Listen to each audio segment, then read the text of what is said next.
O Ciência Suja tem o selo da Rádio Guarda-Chuva. Jornalismo para quem gosta de ouvir.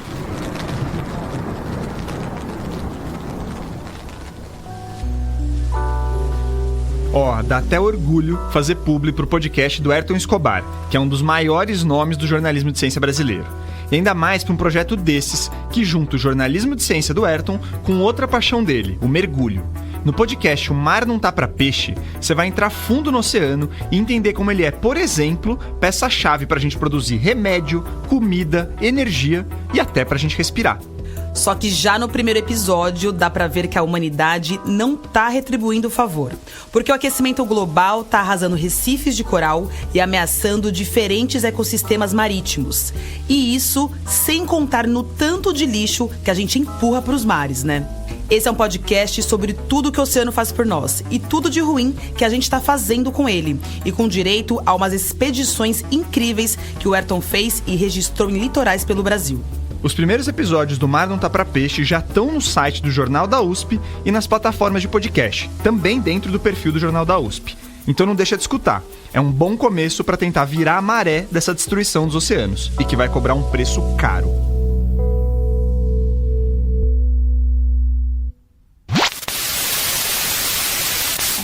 Mistério e polêmica no interior do Brasil. Você vai conhecer agora a comunidade que afirma estar em contato com seres de outro planeta. Bilu diz que quer dar um recado. Qual a sua mensagem para a Terra, Bilu? Apenas que busquem conhecimento. Apenas que busquem conhecimento. Na boa, essa é uma frase antológica da TV brasileira. O ano era 2010 e uma equipe de reportagem do Domingo Espetacular da Record estava conversando com um alienígena. Era o ET Bilu. Baita nome, aliás. Pelas imagens da matéria, parece que a gente tá numa região de mata, mas é tudo muito escuro, a câmera tá com a visão noturna ligada até. O ET Bilu tá uns metros pra frente, meio escondido numas plantas. Nosso cinegrafista mostra o momento em que Bilu dá um salto para a frente. Da cabeça, né? Nessa hora, tem uma luz apontada na direção do Bilu e, cara, dá claramente pra ver que é um pulo de gente como a gente. O ET Bilu parece muito uma pessoa com um capacete e alguma coisa pra esconder a cara. E ele fala um ótimo português. Para registrar essa cena pitoresca aí, a equipe do Domingo Espetacular foi até uma área rural na região de Corguinho, um município no interior do Mato Grosso do Sul. Conhecido como Zigurates, o local é uma espécie de vila. Só que as casas ali têm um formato de iglu e os frequentadores são bem interessados em ufologia e experiências paranormais. Essa era a turma do Projeto Portal. Eles que estavam acompanhando a equipe de reportagem e pedindo para apagar a luz da câmera toda hora. Na época, lá em 2010, o ET Bilu viralizou. O vídeo foi visto milhares de vezes no YouTube e ficou entre os assuntos mais comentados no Twitter. Virou um fenômeno na época que os memes estavam começando a eclodir. Naquele mesmo ano, o Projeto Portal também virou matéria do programa CQC. E aí quem foi para Mato Grosso do Sul foi o Danilo Gentili. Já estou escutando o ET Bilu, estou escutando ele. Ele tá no meio dessa mata aqui. Ele falou que muita gente tem medo dele. E ele tá certo porque eu tô me borrando um pouco. Eu tô à disposição. O Bilu também tá à minha disposição. Qual posição você prefere, Bilu? A que eu mais gosto, eu nunca vi. Vamos conhecer primeiro uma bebidinha, a gente vê o que faz, Bilu. Ok, o CQC tinha essa pegada de humor, mas como deu pra ver, o Bilu logo virou motivo de piada no Brasil todo, né? Pô, um extraterrestre com voz infantilizada que se chamava Bilu era um negócio pra rir mesmo. E só pra reforçar o óbvio, tiveram especialistas que descartaram a autenticidade do ET, tá? Segundo eles, dá pra ver pelos vídeos que é uma pessoa com óculos e uns focos de luz que eles fingiam ser os olhos do Bilu. Só que o tal Projeto Portal não é só uma história engraçadinha. Ok, esse pessoal segue com umas ideias estranhas, como de que a Terra é convexa e que descendentes de alienígenas fundaram a primeira civilização humana no meio da Amazônia, a chamada Ratanabá. Mas no meio desses papos, esse pessoal também tá propagando discursos perigosos, como de que vacinas não funcionam e que desastres ambientais como as enchentes do Rio Grande do Sul não teriam como ser evitados, porque são cíclicos. Ou seja, eles negam a mão humana nas mudanças climáticas e isentam as autoridades públicas. E essa turma tem uma influência principalmente ali no Mato Grosso do Sul. O projeto Portal hoje chama Dáquila Ecosistemas. E isso tem motivo de ser. Dentro da operação deles, hoje tem empresa de turismo, de vinho, de cosméticos, de materiais de construção e até um instituto de pesquisa. É o Dáquila Pesquisas. E eles conseguiram se infiltrar até em um congresso científico sério e, pelo visto, em uma universidade federal. E acabou tendo uma discussão.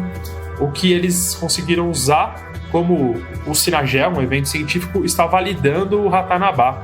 Nesse episódio, a gente vai ver como um grupo do Mato Grosso do Sul saiu do ET Bilu para virar o ecossistema Dáquila. A gente, inclusive, foi para Zigurates, a cidade, entre aspas, que eles fundaram, para entender melhor esse cenário. Eu sou a Carol Marcelino. Eu sou o Theo Rupreste. E esse é o Ciência Suja, o podcast que mostra que em crimes contra a ciência, as vítimas somos todos nós.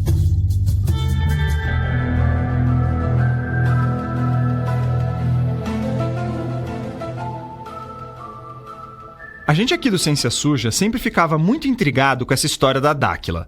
A Chloé Pinheiro, nossa produtora e roteirista, inclusive morou uma época em Campo Grande, no Mato Grosso do Sul, e vira e mexe passava uns links bem estranhos pra gente. Até porque a Dáquila emplacou um especial publicitário com direito a 9 matérias no G1, que é um dos maiores portais de notícia no Brasil, pra quem não sabe. Só que a Chloé não mora mais lá, e não dava pra tocar essa matéria sem um jornalista local. Então a gente ficou feliz de ter a inscrição da Milena Fraia na nossa chamada de pautas desse ano. Diz aí, Milena. Oi, gente, eu sou jornalista, mestre em comunicação e uma das fundadoras da revista Badaró, que é dedicada à linguagem dos quadrinhos. Atualmente, eu trabalho em um dos jornais online mais tradicionais de Campo Grande.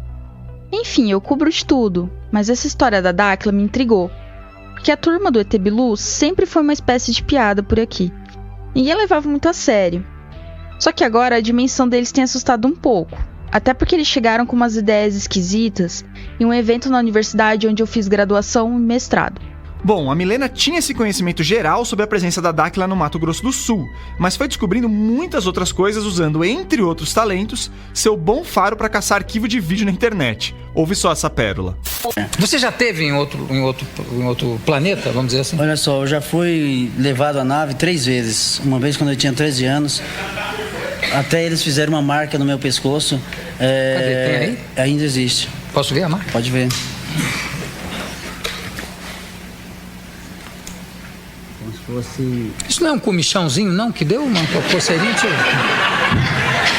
Esse homem que está sendo entrevistado pelo Jô Soares é o Urandir Fernandes de Oliveira, o cara que revelou o ET Bilu pro mundo. Na época, e essa entrevista aconteceu na década de 90, ele dizia que era um paranormal e fazia palestras sobre como desenvolver habilidades mentais. Era meio um coach quântico da época, vai. E o Urandir conseguia espaço nas TVs. Ele foi também no programa do Ratinho, e nessas ocasiões ele fazia coisas como entortar garfos e desligar televisores supostamente com o poder da mente. E já afirmava que tinha contatos diretos com seres de outros planetas.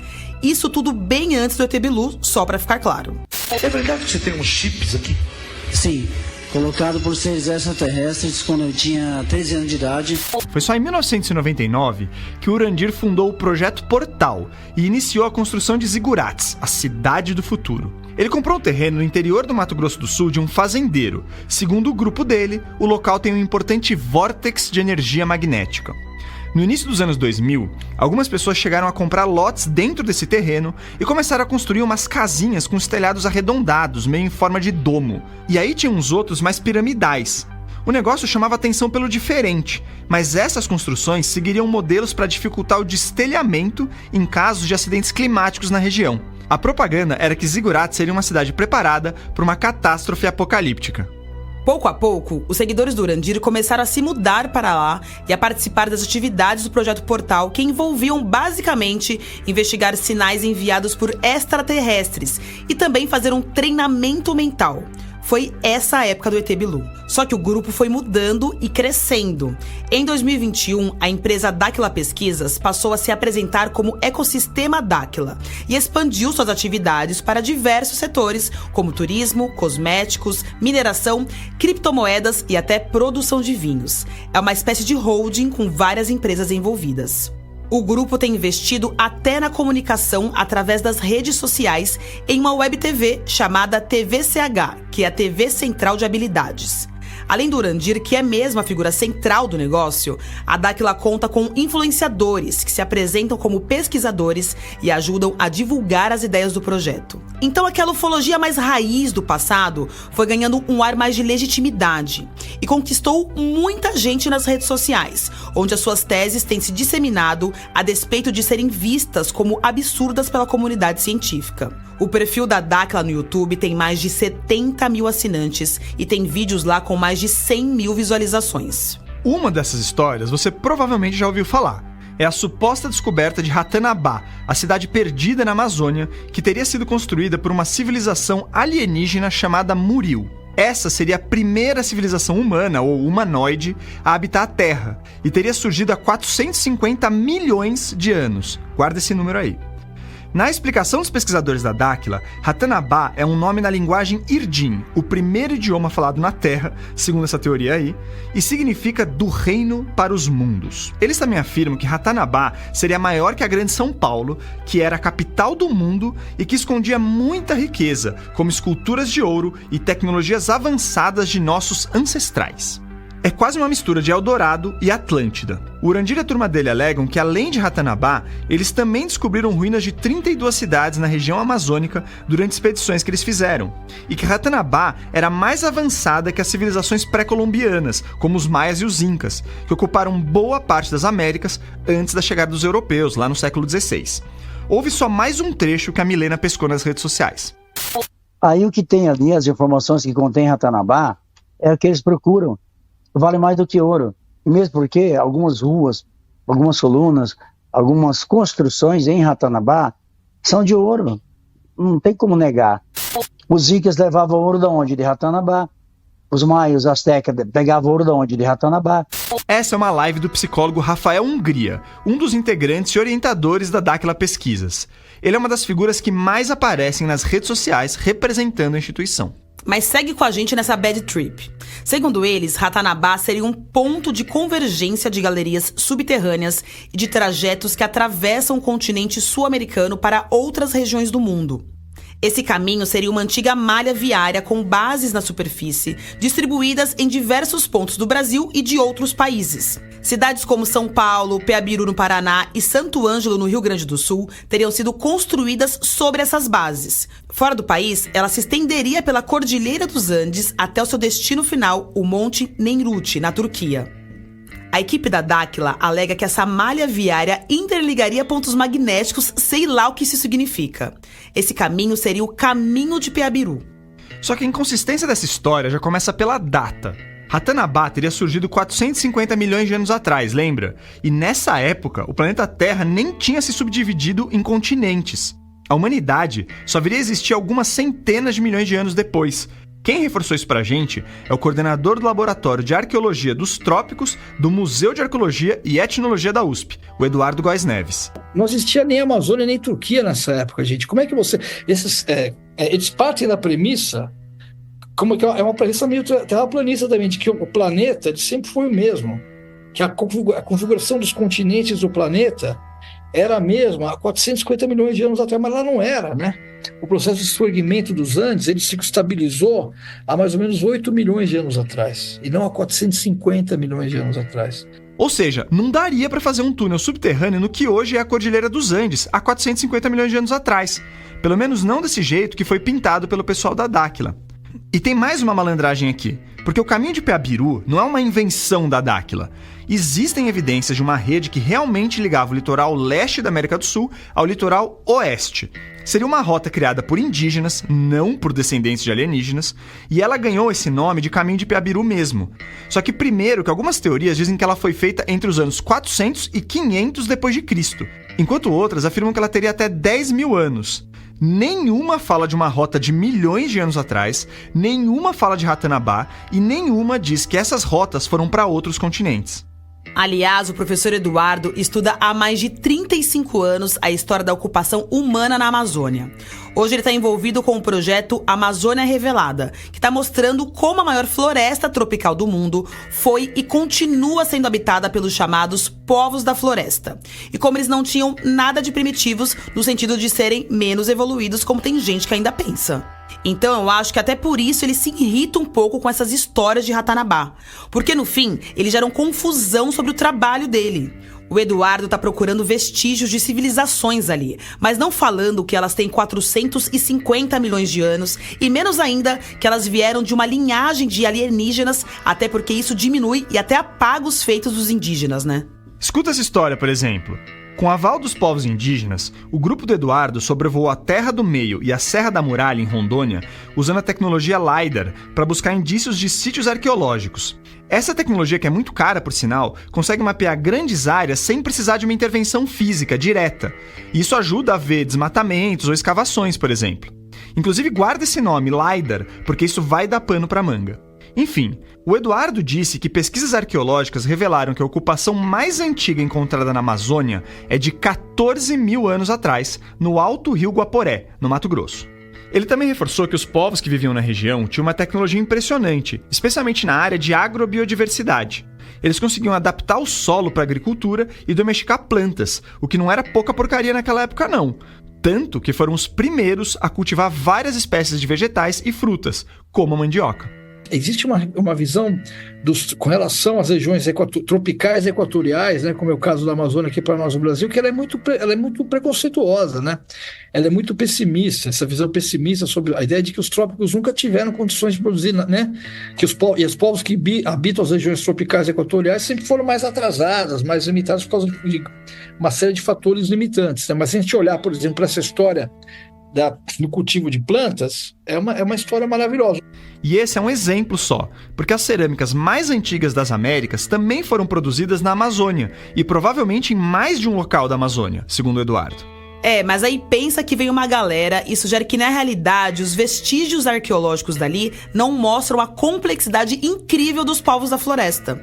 Na verdade, eles são provas de poderes especiais de alienígenas. E pra você ver que eu não tô mentindo, escuta esse áudio que a Milene encontrou de uma entrevista com o Rafael Hungria, um dos integrantes da Dáquila Pesquisas. Ele tava falando sobre aquela civilização Muril que teria fundado Ratanabá e que viria de ETs. Eles eram diferentes. Pelo que a gente está descobrindo, eles eram mais altos, né? Uma genética um pouco diferente da nossa. Não é dessa linha Homo sapiens sapiens, a raça adâmica, né? Que a gente reconhece hoje. O ser humano, como a gente entende na Terra, eles tinham uma genética diferente, eram muito altos, talvez gigantes, podendo chegar a 3 ou 4 metros de altura. E eles, pelo que a gente entendeu, eles têm uma origem também talvez extraterrestre. Eles foram visitantes da Terra, chegaram aqui num passado muito remoto e foram os primeiros habitantes do planeta e construíram essas grandes cidades em pedra ao redor do mundo. Essa fala tá no podcast Café da Manhã do programa da TV Cultura Litoral. Aliás, não vamos confundir com o Café da Manhã da Folha de São Paulo. E um parênteses aqui. Essa história de Ratanabá viralizou na internet em junho de 2022, depois que a página Choquei publicou a teoria sem dar muito contexto. Aí o assunto ficou entre os mais comentados no Twitter e também apareceu nos mais buscados do Google.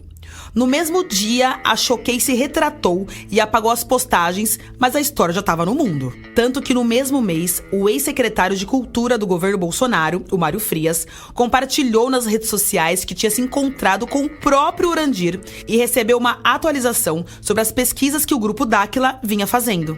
O Mário Frias foi criticado pra caramba, mas como boa parte daquele governo, ele firmou o pé na pseudociência e escreveu isso aqui no Twitter no dia 14 daquele mesmo junho de 2022.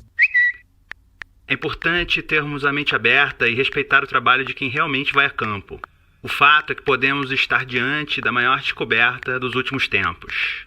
E essa bombada na história de Ratanabá coincide com a época que o indigenista brasileiro Bruno Pereira e o jornalista britânico Don Phillips foram assassinados no Vale do Javari, a segunda maior terra indígena do Brasil, no Amazonas. Só para recapitular aqui, No dia 5 de junho de 2022, a União das Organizações de Indígenas do Vale do Javari organizou buscas para encontrar o Bruno e o Dom depois de eles terem desaparecido.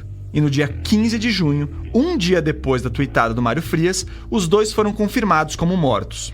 É claro que a gente não está afirmando que a Dáquila Pesquisas tem qualquer relação com essa tragédia, mas o papo de Ratanabá serviu muito bem como uma cortina de fumaça para aquele governo desviar o assunto desses assassinatos. E eu acho que essa história ela veio à tona com muita força naquela época como uma espécie de cortina de fumaça para jogar um pouco, né, para tirar o foco daquela história do Bruno e do Dom, mas para dizer também, olha, esse cara que morreu, a gente sabe que ele foi assassinado, né? Ele morreu porque era um gringo que estava lá dizendo que era jornalista, mas no fundo ele era de ONG, tinha interesse na Amazônia. E tem esse ponto que o Eduardo falou agora no fim. A história de Ratanabá ajuda a justificar outra conspiração que circula nas redes bolsonaristas, a de que muitos países, por meio de ONGs internacionais, têm o objetivo de dominar e roubar as riquezas da Amazônia. O raciocínio é o de que a luta pela preservação da Amazônia e pelos direitos indígenas seria uma fachada para organizações estrangeiras saquearem o ouro, as outras riquezas e até os segredos da Amazônia e de Ratanabá. E isso acaba batendo no Dom Phillips, que era gringo, e no Bruno, que era indigenista. De novo, a gente não tem nenhum elemento para dizer que o Urandir e a equipe dele soltaram essa história de propósito, ou mesmo que eles aproveitaram ela nesse sentido de minimizar o estrago que a morte do Bruno e do Dom fez para a imagem do governo. Mas o que dá para dizer é que o Urandir e os seguidores dele sempre argumentam que os órgãos governamentais, as agências de fiscalização e as organizações socioambientais fazem parte de um sistema que quer ocultar a verdade da humanidade, e por isso que eles não reconhecem Ratanabá. O que é um raciocínio tipicamente pseudocientífico, aliás. E aí, com isso, a gente começa a cair naquela coisa de que uma pseudociência puxa a outra. O Urandir e alguns integrantes da Dáquila criticaram as vacinas contra a Covid. E com isso, eles vão puxando os seguidores deles para esse caminho complicado. É um cenário de desinformação que a gente já discutiu bastante no episódio A Rede Antivacina.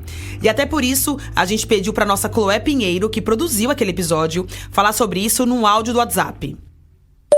Bom, o que a gente vê hoje é que tem um ecossistema de desinformação que está bem consolidado, que se beneficiou muito da pandemia, que basicamente fica alimentando as pessoas com mentiras sobre tudo. STF, vacina, ET, mudança climática.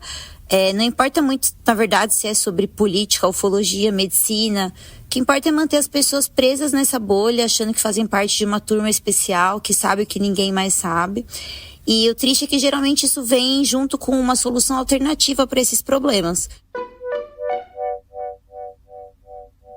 E esse combo de desinformação recentemente repercutiu até nas enchentes do Rio Grande do Sul. Dessa vez não foi o Urandir, mas um dos integrantes da Dáquila Pesquisas, chamado Felipe Castelo Branco. Em uma live, ele afirmou que as enchentes foram causadas pela transição de ondas moduladoras e que isso seria algo cíclico.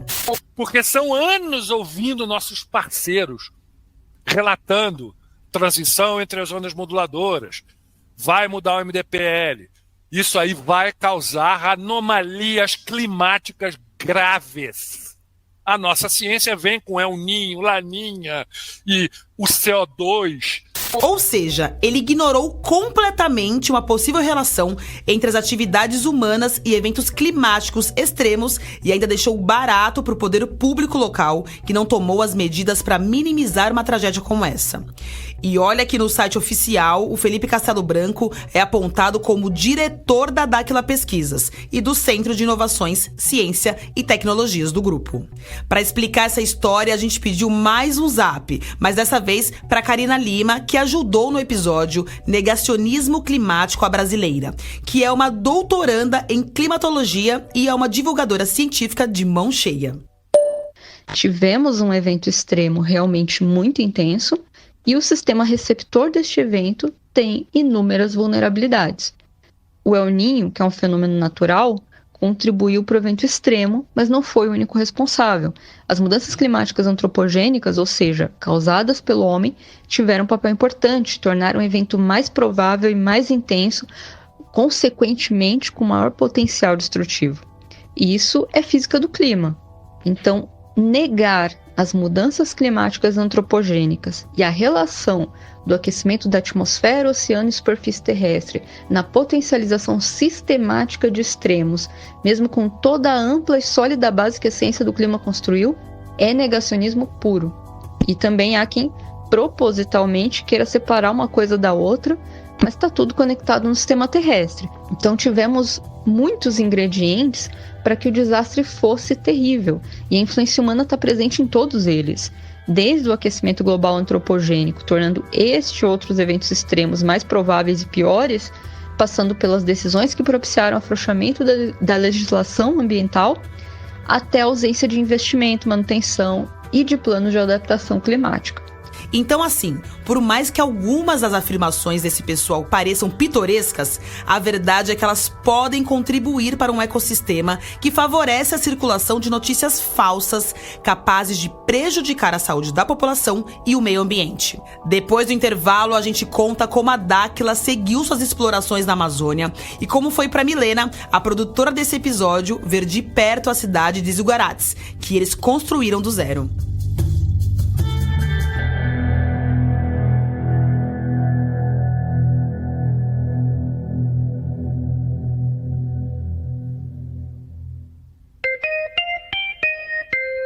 Eu queria aproveitar esse intervalo para indicar mais um podcast que tem o apoio do Instituto Serrapilheira, o Axé das Plantas, Cura do Corpo e da Alma. Esse é um projeto muito interessante, porque ele parte de plantas comumente usadas em terreiros, quilombos, territórios indígenas e em práticas medicinais populares para discutir ciência e a cultura também de diferentes lugares na Bahia. Em cada episódio, e já tem alguns no ar para você ouvir, você vai se aprofundando na história dessas plantas e em como elas são exemplos de onde a ciência convencional casa e onde ela conflita com tradições muito valiosas do nosso país. Umburana de cheiro, quiôiô, alfavacão. Esse é um podcast para conhecer nomes, plantas, cheiros, sabores, culturas e as histórias de pessoas por trás disso tudo, a partir do olhar delas e também de pesquisadores da etnofarmacologia e da fitoquímica. Aliás, tem bastante pesquisador de mão cheia da UFBA envolvido no projeto. O podcast Axé das Plantas está disponível nas plataformas de podcast. Escuta aí.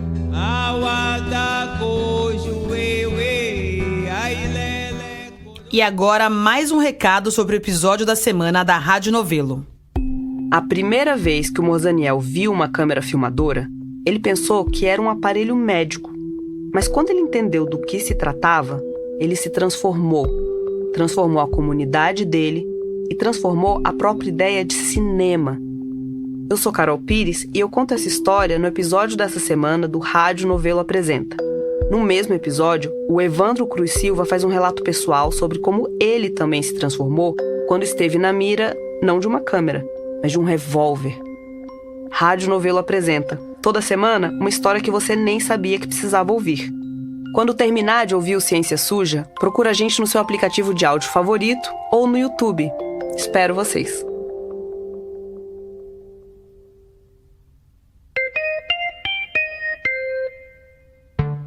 Durante a conversa com o Eduardo Góes Neves, ele antecipou que a Dáquila seguia tentando fazer pesquisas arqueológicas, entre aspas, na Amazônia. E ele sugeriu pra gente bater um papo com um cara que chegou a fazer um dossiê sobre a atividade desse pessoal. É o arqueólogo e historiador Arthur Barcelos, professor do curso de Arqueologia da Universidade Federal do Rio Grande, a FURG, que fica no Rio Grande do Sul. E pô, se tem um pesquisador com um dossiê sobre a Dáquila, a gente precisava bater um papo com ele, né? Então foi aí que houve esse cruzamento. Eu tenho uma carreira de pesquisa como arqueólogo e historiador nesse assunto das missões e tenho um interesse paralelo em esoterismo, ufologia, por pura curiosidade pessoal. 2 pontos aqui. O primeiro é que esse interesse pessoal do Arthur vinha da adolescência dele. Ele disse que gostava dessas histórias de ufologia, comprava revistas e tudo mais. Ele já conhecia o Urandir dessa época, então. Mas com o tempo, esse interesse migrou mais para uma coisa de entender como pensam e agem pessoas que estão por trás desses movimentos. O segundo ponto aqui, gente, é que considerar a vida fora do planeta não é uma pseudociência em si. Tem estudioso sério que acaba batendo lateralmente nesse assunto ao estudar fenômenos astronômicos, por exemplo. E o próprio Carl Sagan, que muita gente aponta como um dos maiores divulgadores científicos, fez umas atividades nesse sentido. Mas pseudociência é falar que umas formações estranhas em Marte são sinal de vida, quando já se sabe que elas são apenas fenômenos geológicos comuns. ou deturpar dados arqueológicos, contrariar todo o estudo da humanidade e aí criar uma história em que uma população descendente de alienígenas fundou a primeira civilização humana, sem qualquer evidência confiável disso. E o terceiro ponto é sobre as missões que o Arthur falou e que ele estuda. Para ficar claro, o Arthur pesquisa há 30 anos as missões jesuíticas, que surgiram nos séculos 17 e 18. Elas eram aldeamentos indígenas fundados por padres espanhóis numa área chamada de Continente do Rio Grande de São Pedro, que engloba o Rio Grande do Sul, o norte da Argentina e o sul do Paraguai. E aí vem mais uma conexão com a Dáquila. E acabei, né, de repente, assim, vendo, voltou a se falar nele, né? E quando eu fui ver o que ele andava aprontando, num dos vídeos que eu assisti, ele estava no Rio Grande do Sul visitando as missões e dando uma explicação absolutamente fora da curva. O ele que o Arthur tá falando é o Urandir. E para você entender, a Dáquila Pesquisa começou a dizer que as ruínas de uma dessas missões, a de São Miguel das Missões, no Rio Grande do Sul, não seriam resquícios dos jesuítas e dos indígenas, e sim evidências da presença dos Muriu, aquela civilização de 450 milhões de anos atrás que descende de seres de outro mundo. O que, claro, não é reconhecido basicamente por ninguém, tirando eles. Eles viajaram bastante, e uma hora pararam no Mato Grosso, na região de Apiacás, que fica mais para o norte do estado. E em 2022, eles anunciaram a suposta confirmação da descoberta de quadras de Ratanabá na região. Para isso, eles fizeram um sobrevoo e usaram aquela tecnologia caríssima chamada LiDAR, que é um sensor que é colocado em um avião ou um drone. Só que esse sensor consegue fornecer informações em alta resolução e em 3D, inclusive nas áreas de floresta. Pelo que a gente viu em uma entrevista do Urandir para o programa Boa na Pan, da filial da Jovem Pan de Curitiba, o pessoal da Dáquila afirma que financiou a tecnologia com recursos próprios e de doações dadas por entusiastas da pesquisa na região. Enfim, eles detectaram umas linhas retas na floresta amazônica na região norte do Mato Grosso e aí disseram que elas seriam marcas das construções de uma antiga cidade, até então escondida. Nas redes sociais, eles publicaram vídeos, textos e lives afirmando que tinham encontrado provas concretas da existência das quadras de Ratanabá.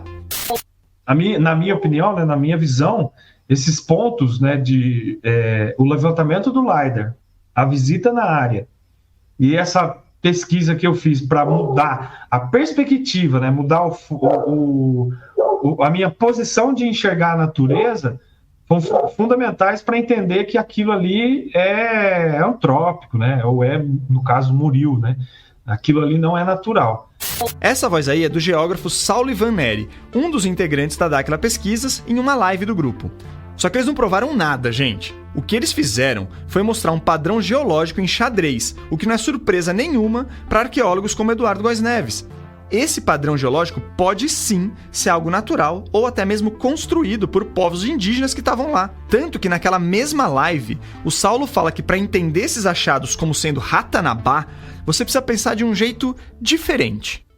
Então é assim, para quem está no caminho, está tentando descobrir, está tentando falar assim, isso não me convenceu ainda. Busca esses estudos mais alternativos, né? Essa perspectiva diferenciada de você enxergar a natureza e com outro olhar, né, de que esse tempo geológico feito pelo homem, né, calculado pelo homem, ele ainda está precisando de grandes contribuições científicas. E é isso que o Dáquila, a associação, vai fazer, né? Já está fazendo, na verdade. Mas voltando para o professor Arthur e para o seu dossiê sobre a Dáquila Pesquisas. Cavando essas histórias, ele percebeu que desde 2021, a equipe do Urandir tenta conseguir uma autorização do IPHAN para fazer pesquisas arqueológicas na região onde eles acreditam que fica Ratanabá. O IPHAN é o Instituto do Patrimônio Histórico e Artístico Nacional. É aquele órgão que impede construtoras de saírem derrubando obras históricas ou certos sítios arqueológicos para levantar mais um prédio com varanda gourmet. E o IPHAN controla as atividades em locais que a Dáquila Pesquisa queria mexer. Enfim, o Arthur viu através do Sistema Eletrônico de Informação que eles tentaram 3 vezes uma autorização. E é interessante porque aí dá pra ver o processo e os argumentos deles. Na primeira tentativa, a Dáquila solicitou permissão para pesquisas arqueológicas em Ratanabá, alegando a descoberta de uma cidade pré-diluviana. É, isso mesmo, eles falaram que era uma cidade que veio antes do dilúvio do Gênesis, uma parte da Bíblia. Tá aí uma baita mistura de religião com ciência. Bom, o IPHAN respondeu pedindo mais informações e destacou que os sítios arqueológicos mencionados não eram conhecidos pelo Instituto. Na segunda tentativa, em março de 2021, a Dáquila solicitou autorização para pesquisas em diferentes regiões da Amazônia. E agora, eles se referiram às ruínas da civilização Moriu, aquele povo que descende dos ETs, que tinha outra genética e etc. E uma informaçãozinha para você.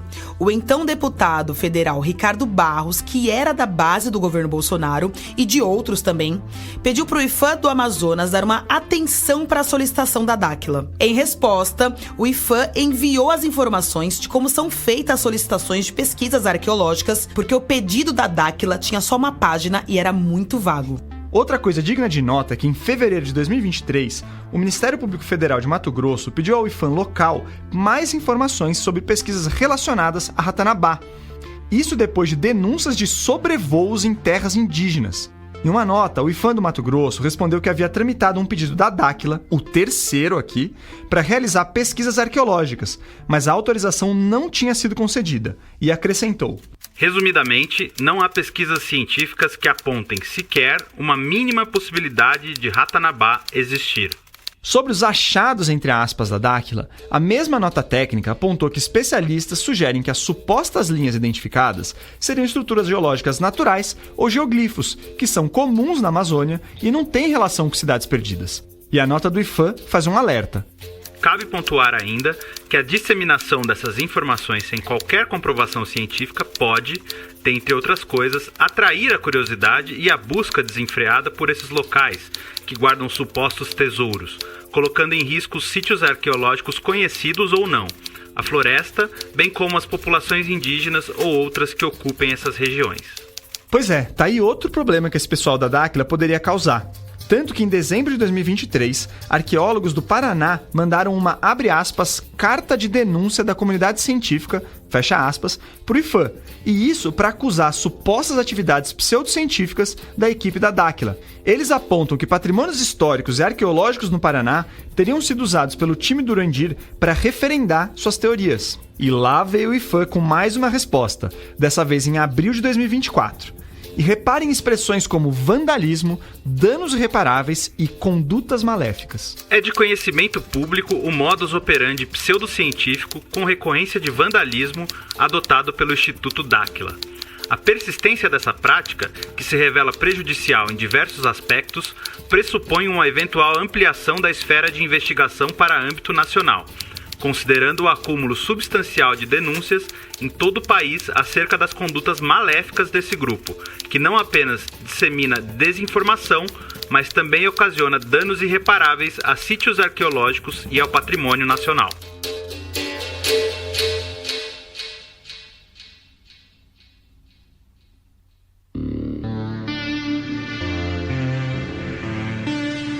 Bom, essa briga toda com o IPHAN é pra gente mostrar como o time da Dáquila, pelo visto, não segue procedimentos considerados adequados pelos técnicos para fazer suas pesquisas. Ouve só o Arthur de novo. Bom, eu queria explicar também para vocês que existe todo um ordenamento legal no Brasil de como os arqueólogos e arqueólogas atuam. Aquilo que a gente às vezes tem como objeto de pesquisa é patrimônio histórico, no nosso caso, às vezes é patrimônio ambiental, é recurso natural protegido, né, como é o caso das jazidas de minérios, né? Então a gente requer uma licença especial para atuar na pesquisa, principalmente quando se faz o que a gente chama de arqueologia interventiva, quando você retira objetos, escava o solo, interfere em estruturas construtivas. Por exemplo, digamos que eu encontre uma ruína do século XVIII, eu não posso ir lá e abrir a parede dela, mas você não está escavando o solo, não, mas eu não posso abrir a parede dela para ver o que tem dentro. Só que quando eles são confrontados com fatos como esses, o pessoal da Dáquila fica falando nas redes sociais em perseguição do IPHAN. É o mesmo discurso de que esses órgãos e os governos em geral são controlados por forças ocultas que têm o interesse de derrubar suas pesquisas. Escuta só o Urandir de novo em uma live para você ter noção. Nós somos esculhambados por alguns deles lá, e funcionários, eu não falo nem da instituição IPHAN, funcionários do IPHAN, já fez de tudo, a dificuldade, até ameaça sofremos já há muito tempo atrás, para não continuar com a pesquisa, que eles não iam nunca considerar essa pesquisa, de que eu não tenho formação técnica para isso aí, e que as pessoas que eu estou escolhendo não são as mais bambambam. Isso é o que nós estamos ouvindo dos órgãos oficiais. Eu não acredito que o nosso governo brasileiro, o nosso governo federal, tenha interesse em que essa pesquisa venha toda, em que Ratanabá seja revelado, porque existem acordos políticos lá fora. Só porque ele mesmo falou, o Urandir não tem uma formação acadêmica conhecida publicamente. Ele nem tá no Lattes, que é uma plataforma nacional onde você encontra os currículos de pesquisadores do país e que é bem importante para quem quer produzir ciência por aqui. Enfim, depois de tantas tentativas frustradas, a Dakhla mandou um último documento para o IPHAN em maio agora, solicitando o arquivamento do processo e pedindo para esse processo ser colocado em sigilo. Eles argumentaram que o sigilo seria necessário por causa da natureza sensível dos documentos, dos dados pessoais e da relevância para a segurança das partes interessadas. Mas ocultar processos como esses também dificultaria a investigação de pessoas como o Arthur, que mostram as inconsistências dos pedidos e a falta de embasamento sólido neles. Então, não que seja essa a intenção da Dakhla, mas seria também uma forma de ocultar eventuais mancadas.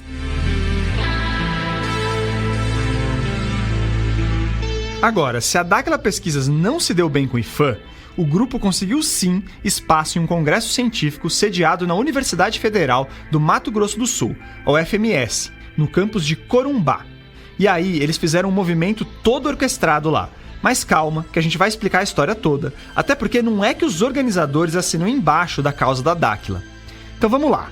Em agosto de 2023, aconteceu o 14º Sinagel, que é o Simpósio Nacional de Geomorfologia. O evento foi organizado pela União da Geomorfologia Brasileira em conjunto com a UFMS e outras universidades e também de professores de diversas entidades do país. E como quase todo congresso, ele aceitava a inscrição de resumos de trabalhos científicos para serem apresentados em sessões específicas. Para conseguir esse espaço, o pesquisador passa por uma avaliação de revisores que nem sabem quem mandou o artigo.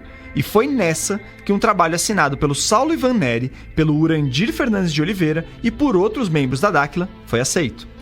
Mas como é que isso aconteceu se os procedimentos da equipe da Dakhla são tão problemáticos? Para responder essa pergunta, a gente conversou com Fabiano de Nascimento Pupim, que é professor de Geomorfologia na Unifesp e integrou a comissão organizadora desse evento. Então ali a gente não consegue escrever a ciência inteira que é feita. É um resumo bem simples para ali ter uma seleção e as pessoas poderem discutir presencialmente aqueles resultados, aqueles dados e apresentar o que está de mais recente na ciência. Geralmente no congresso a gente apresenta o que ainda não foi publicado. Então a gente está levando ali uma novidade que talvez em 1, 2, 3 anos vai aparecer nas revistas científicas. E a discussão ali é feita para melhorar a qualidade do trabalho. Então assim, os trabalhos analisados traziam resumos bem curtinhos para a comissão organizadora, coisa de 500 palavras, segundo Fabiano. No caso desse artigo da Dakhla, o título era Análise da paisagem para identificação de formas de relevo a partir de imagens geradas por tecnologia LiDAR. Olha o LiDAR aí. No caso do trabalho deles, né, o trabalho ele trazia uma inovação tecnológica bem interessante, que é o uso de um sistema de imageamento que chama LiDAR, ou LiDAR, né, em inglês, que é um sistema de imageamento extremamente caro, né? A gente gastaria aí uma centena de milhares de reais aí para fazer um levantamento de uma área média, não uma área grande, usando esse sistema. Nem no título e nem no corpo do texto tinha qualquer menção a Ratanabá no resumo que a Dakhla apresentou para os avaliadores antes do evento. O máximo que eles escreveram é, abre aspas, nesses locais, até o momento inóspitos para a pesquisa científica detalhada, é muito provável que, com o desenvolvimento de novos estudos, possamos identificar novas espécies vegetais e animais, além de estruturas arqueológicas inéditas. Então, se você é organizador de um evento desses e chega um trabalho usando uma tecnologia de ponta para avaliar uma região da floresta amazônica, não é absurdo aceitar e levar para uma sessão onde detalhes desse projeto vão ser apresentados e confrontados pelo resto da comunidade científica, né? E, de novo, não tinha menção a Dakhla ou Ratanabá. Pois é, mas segundo o Fabiano, essa ausência de Ratanabá no resumo tinha motivo, que era o de não levantar um baita sinal de alerta de pseudociência para os avaliadores. Tanto que no dia da apresentação, aí sim Ratanabá foi mencionada e não foi pouco. O Fabiano estava no evento no dia da apresentação da Dáquila. Ele não estava na sala onde eles iriam expor o trabalho, porque ele estava na correria dos organizadores. Normal, a única coisa que chamou a atenção dele foi que os pesquisadores da Dáquila vieram todos uniformizados, com umas camisetas pretas que tinham um logo dourado. Eu vi as camisetas, mas assim, como é um evento, tem camiseta da universidade e tal, tem camiseta da outra. A gente até brinquei, acho que parecia um vendedor de cosmética, porque era preto, tudo em dourado, assim, Dáquila, não fazia ideia do que era isso. Até aí tudo bem, os caras entraram na sala e o Fabiano foi tocar a vida dele. Mas aí deu um tempo e de repente um orientando dele veio correndo falar que tinha um povo esquisito tomando conta da sessão pra falar um monte de Ratanabá. E ele subiu ao palco e aproveitou aquele fim de sessão, porque não teria outro trabalho, pra começar a discutir. Isso gerou uma certa indignação de quem estava na plateia, os outros professores, pessoal da comunidade que estavam acompanhando, e acabou tendo uma discussão. O que eles conseguiram usar como o Sinagel, um evento científico, está validando o Ratanabá. O detalhe é que antes do Fabiano ter tempo de fazer qualquer coisa, a turma da Dáquila de repente sacou umas câmeras e uns microfones e começaram a gravar parte da sessão com eles falando de Ratanabá. E eles subiram um vídeo no YouTube rapidinho, justamente para alegar que um evento científico sério teria admitido a existência dessa cidade perdida. E no final das contas, a nossa apresentação durou no total de 47 minutos. Foi bem bacana porque de todos os trabalhos que foram apresentados ali hoje, o nosso trabalho foi o que mais levantou curiosidades, questionamentos e sugestões também. E em menos de... Até a notícia sair da sala de apresentação e chegar em mim, já tinha 800 visualizações no YouTube. Então parece que foi uma ação premeditada, não parece? Um grupo faz um resuminho corretinho de um trabalho, aí no dia de apresentar esse trabalho, eles vêm tudo vestidos de Dáquila, gravam esse teatro pra jogar nas redes e saem rapidinho. Porque teve isso também. O negócio foi tão rápido que quando o Fabiano chegou na sala, o grupo da Dáquila já tinha dado no pé. Então não teve nenhum confronto, entre aspas. Mas pelo menos muitos frequentadores do congresso se mobilizaram para denunciar os vídeos que estavam pipocando nas redes. E eles saíram do ar mesmo. Só que aí, o Urandir já tinha divulgado sua participação no Sinagel e anunciado que Ratanabá tinha sido reconhecida pela ciência. Tá, mas dá para fazer alguma coisa para evitar esse tipo de atitude? Em momento algum a gente queria ser arbitrário com alguém no evento, né? Porque a gente não sabe o que as pessoas vão apresentar. A gente pode... Na ciência a gente faz isso, né? A gente discorda, a gente concorda em poder discordar um do outro, né? A gente traz os dados e discute os dados. Então esse também acho que foi uma postura que foi importante, né? Quem estava mediando a mesa poderia ser simplesmente arbitrário e talvez eles teriam mais argumentos, né? Teriam mais ferramentas para usar a favor deles. Então fica aí um aprendizado, né? Como lidar com a pseudociência quando ela invade o ambiente científico, né? O que a gente faz? Interessante isso que o Fabiano falou, né? A ciência muitas vezes é produzida em um ambiente de confiança. Você não espera que um cara vai fazer um texto malandro num resumo de apresentação e aí chegar no dia com câmera e tudo para ligar uma pseudociência a um evento acadêmico sério. E acima disso, congressos são espaços de debate. Então ficar vetando a entrada de fulano ou ciclano não é muito bacana, até porque quem vai decidir quem entra e quem sai, né? Segundo o Fabiano, se não tivesse essa gravação da Dáquila, o que aconteceria é que eles teriam sido refutados pelos outros pesquisadores, como foram, e isso ficaria ali, dentro do Congresso. Mas com edição de vídeo, vixe, dá pra fazer maravilhas pelos seus próprios interesses.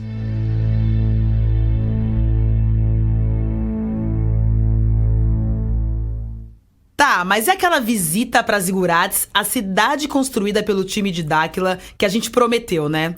Bom, a Milena Fraia, a produtora desse episódio, é jornalista lá do Mato Grosso do Sul, lembra? Então, ela que foi lá ver. Segue daí, Milena. Oi de novo. Então, só para vocês entenderem, eu nasci e cresci em Campo Grande. Então eu já tinha ouvido falar dessas histórias do ET Bilu e alienígenas em Corguinho. Só que eu nunca tinha levado tão a sério. E mesmo estando aqui há uns 25 anos, eu nunca tinha visitado Zigurates. Foram 3 horas de viagem de Campo Grande, onde eu moro, até Zigurates. Eu precisei pegar um ônibus até Rochedo, uma cidade próxima, e depois seguir o trajeto com um motorista da Ziguratur, que é uma agência de turismo da cidade de Zigurates. E aí a gente andou por uma estrada de chão por mais ou menos 1 hora. E, gente, eu paguei pra ir lá, tá? Cada passeio custa R$27 por pessoa. E o transporte de Rochedo para lá custou mais R$300. Meio salgadinho, mas é só pra dizer que a gente entrou pela porta da frente mesmo. O que eu não fiz foi me identificar como jornalista. Até por questão de ser mulher e estar viajando sozinha pra um lugar que eu nem saberia o que iria encontrar. Eu não menti também, eu só falei que queria conhecer a região. Só que assim, a interação com o motorista já me tranquilizou. Ele foi muito simpático e educado, sem reclamação nenhuma. Assim que eu entrei no carro, ele já começou a explicar como funcionava a cidade e o local que a gente iria visitar. Entre os passeios que a Ziguratur oferece, eu escolhi o que se chama Havalon, e que é o nome que eles deram para mais uma terra comprada pelo Urandir, ali na região. No site eles afirmavam que é um local que facilita o desenvolvimento de suas habilidades físicas e extrafísicas. Isso porque a região estaria no paralelo de 19 graus de latitude, o que induziria vários campos eletromagnéticos que, abre aspas, ressoariam em sinergia com o corpo humano. Fecha aspas. Mas enfim, o que eu posso dizer é que a região é muito linda mesmo. Ela fica perto da Serra de Maracaju e é muito procurada pelo ecoturismo. Durante o percurso, na estrada de terra, eu cheguei a ver uma ararinha azul, super fofa, e algumas siriemas, que são animais bem comuns nessa região.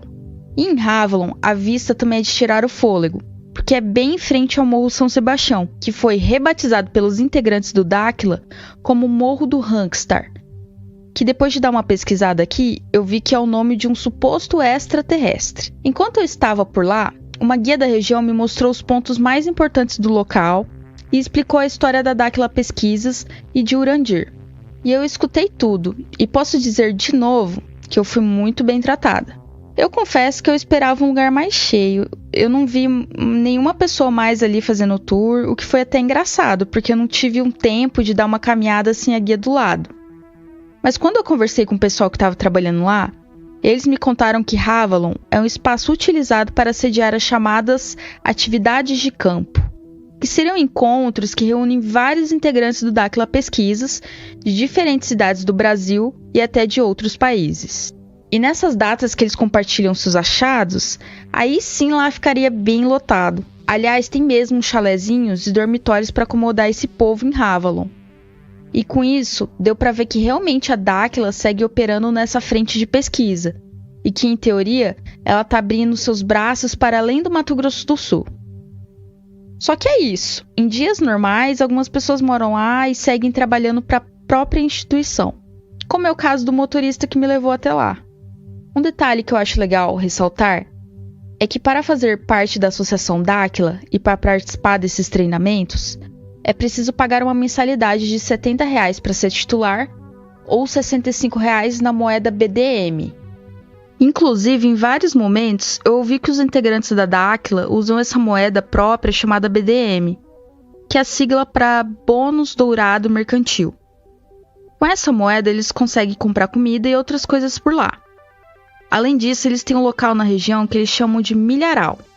Lá eles investem na produção orgânica de hortaliças e ovos, que, segundo eles, é feito tudo sem agrotóxicos. Os moradores conseguem comprar esses produtos por lá. Para os visitantes, eu vi também algumas lojinhas com produtos da Dáquila, com camisetas, canecas e outros souvenirs.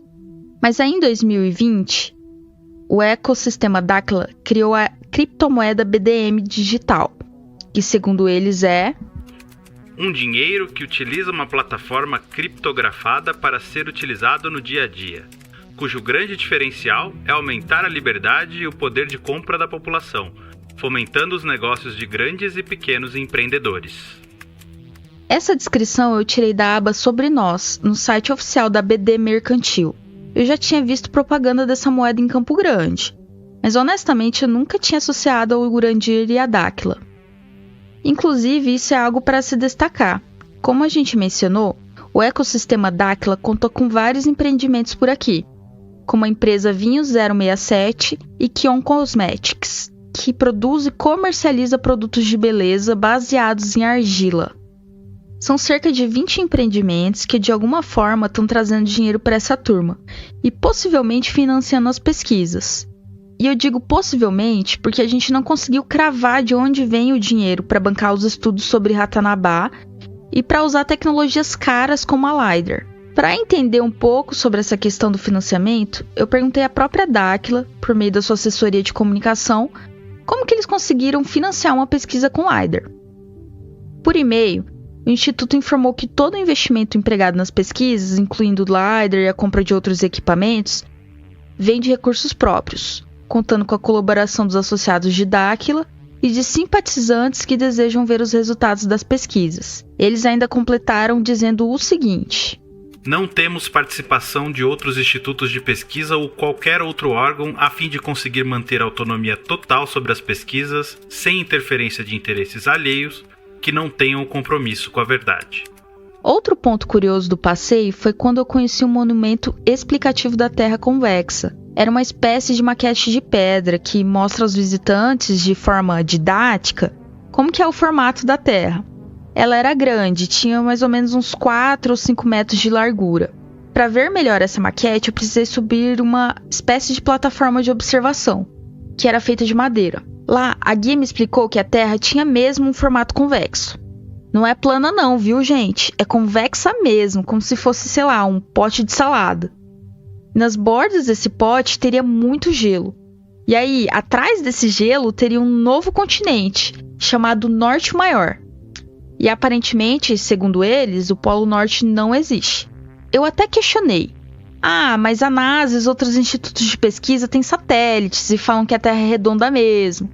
Teve até pessoas que foram ao espaço e relataram isso, foi o que eu falei. Mas a resposta era sempre a mesma. É o que querem que você acredite. Esses institutos, eles servem a interesses ocultos. Então, só para não deixar passar, a gente pediu para Karina, aquela climatologista e divulgadora científica, colocar sua colher nessa história. Terra convexa é basicamente uma nova roupagem da Terra plana. É mais uma teoria da conspiração sem amparo real em ciência. Os experimentos que eles fazem para provar que a Terra é plana ou convexa podem até enganar algumas pessoas, mas não passam pelo escrutínio científico. Esses experimentos possuem muitas falhas, interpretações incompatíveis, conclusões incorretas e enviesadas, e esse mecanismo é típico de negacionismos científicos em geral. Só para vocês terem uma ideia, a primeira circunnavegação provando que a Terra é redonda terminou em 1522. Então é uma pseudociência tentando rever questões há muito tempo já resolvidas e negando muitos séculos de conhecimento. Bom, lá eu também conheci o Centro Tecnológico de Zigurates e assisti uma palestra de cortesia sobre o local. E vi umas fotos que supostamente mostravam as anomalias da região.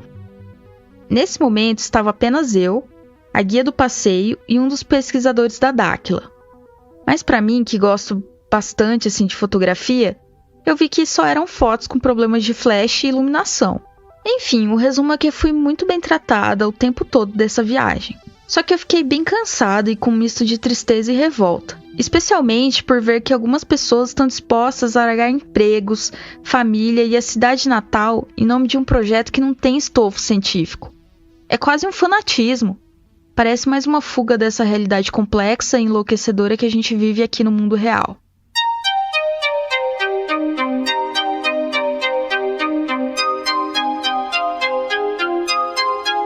E quando a gente estava editando esse roteiro, pintou mais um negócio digno de nota. No dia 25 de junho desse ano, uma postagem no Instagram da Dáquila Pesquisas mostra o Urandir e uma colega sendo recebidos pelo Jamal Char, o pró-reitor de inovação tecnológica da Universidade Federal do Amazonas, a UFAM. Nessa postagem, eles mencionam que o encontro teve, abre aspas, como objetivo a troca de informações sobre tecnologias desenvolvidas na UFAM e a parceria com o ecossistema Dáquila, fecha aspas. Eles também disseram que, abre aspas, um protocolo de intenções está em andamento e será assinado em breve para selar esta parceria que trará muitas inovações para o estado do Amazonas e através do ecossistema Dáquila para o restante do Brasil e para o mundo, fecha aspas. A Milena chegou a mandar um e-mail para o fã para que eles esclarecessem o que é essa parceria. Pois é, Carol, e eles responderam. Em resposta enviada por e-mail, o pró-reitor Jamal da Silva Chaar confirmou que os integrantes da Dáquila foram recebidos e tiveram suas demandas e propostas de parcerias ouvidas. Escuta aí um trecho desse e-mail que eles mandaram. A Universidade Federal do Amazonas, enquanto autarquia federal, pública, autônoma, democrática, inclusiva e plural, não se furta a receber demandas da sociedade civil, de organizações públicas ou privadas, o que foi exatamente o que aconteceu com o Instituto Dáquila e o Instituto Alerta Brasil. O pró-reitor também informou que a UFAM, por meio da Protec, está avaliando a pertinência das demandas apresentadas, mediante solicitação formal e protocolada. No entanto, não foram divulgadas as propostas e demandas apresentadas durante o encontro, mas ele reforçou que nenhuma parceria foi firmada, já que não foi recebido nenhum protocolo de solicitação formal. Só que nas redes sociais, o pessoal da Dáquila continua a divulgar como se houvesse uma parceria em andamento. Por e-mail, a Dáquila não esclareceu bem o que seria essa parceria, mas disse que o Instituto tem como objetivo, entre aspas, uma troca de conhecimentos. Também deram a entender que a falta de recursos financeiros das universidades é um problema, o que não é uma mentira, né? E que por causa disso, eles estão com parcerias em andamento, supostamente para dar vida a projetos que talvez nunca sairiam do papel. Enfim, falaram bastante, mas não disseram muita coisa. Não sabemos que parceria é essa, nem quais projetos estão sendo financiados. Parece que é tudo meio hipotético.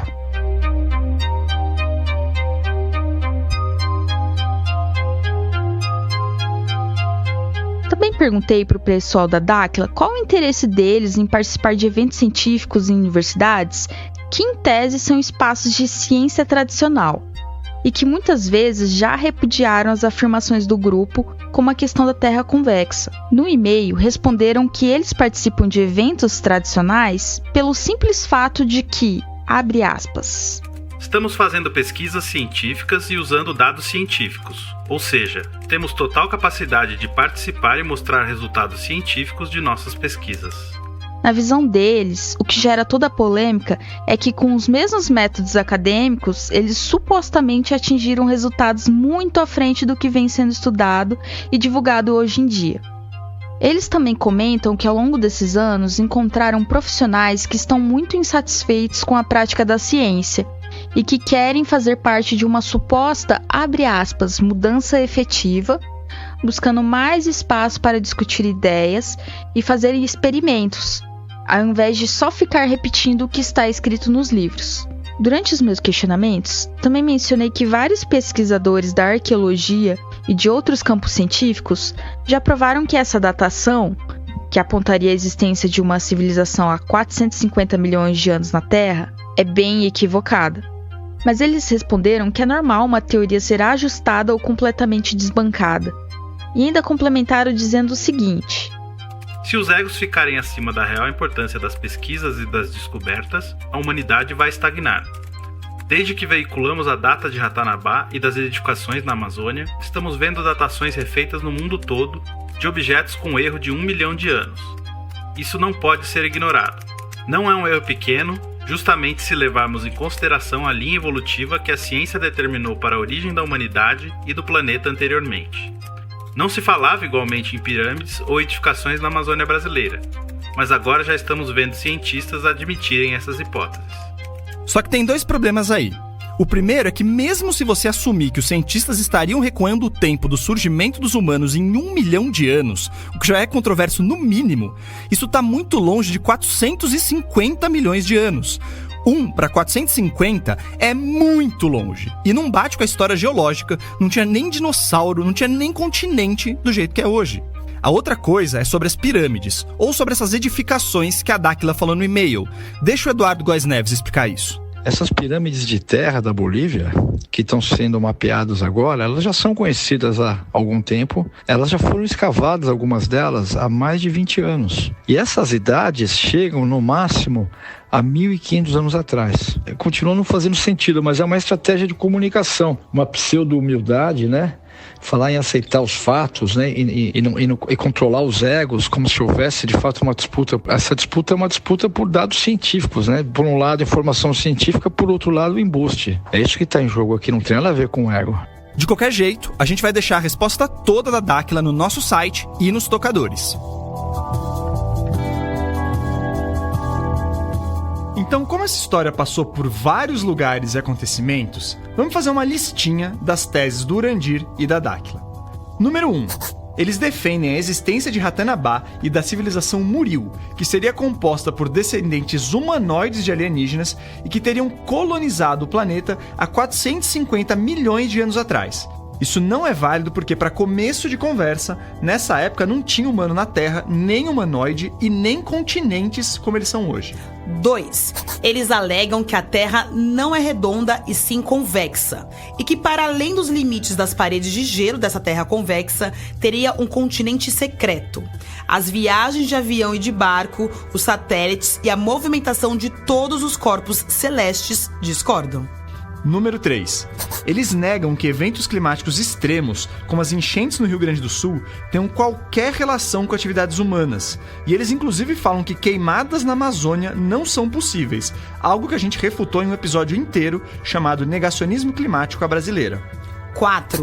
Alguns membros do grupo Dáquila têm discurso anti-vacina.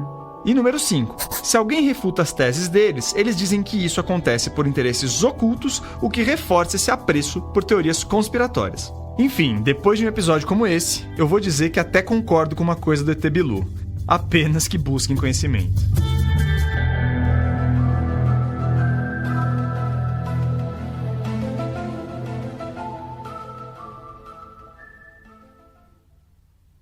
Antes de ir para os créditos, eu queria te convidar a escutar o Economia do Futuro, um podcast que fala de iniciativas e movimentos para um mundo mais sustentável. Tem muito conteúdo bom ali, sério.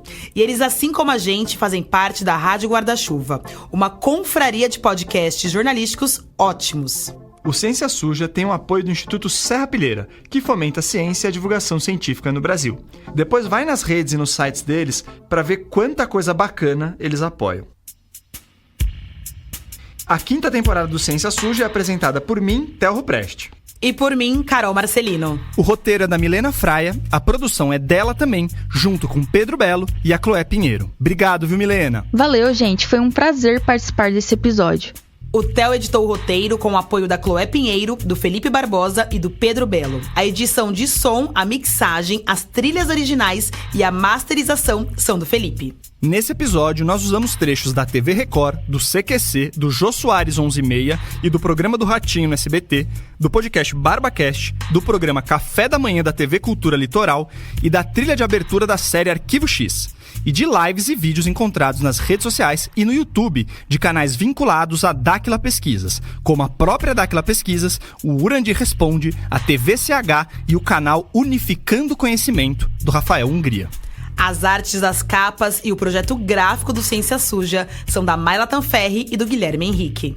O nosso site foi desenvolvido pelo estúdio Barbatana. Nele ou no seu tocador favorito no YouTube, você encontra todos os episódios do Ciência Suja. Siga a gente nas redes sociais. O Ciência Suja tá no Instagram, no Twitter, no Facebook e no TikTok. Daqui 2 semanas, a gente encerra a temporada com um problema estrutural da ciência: a publicação de artigos científicos e os periódicos predatórios.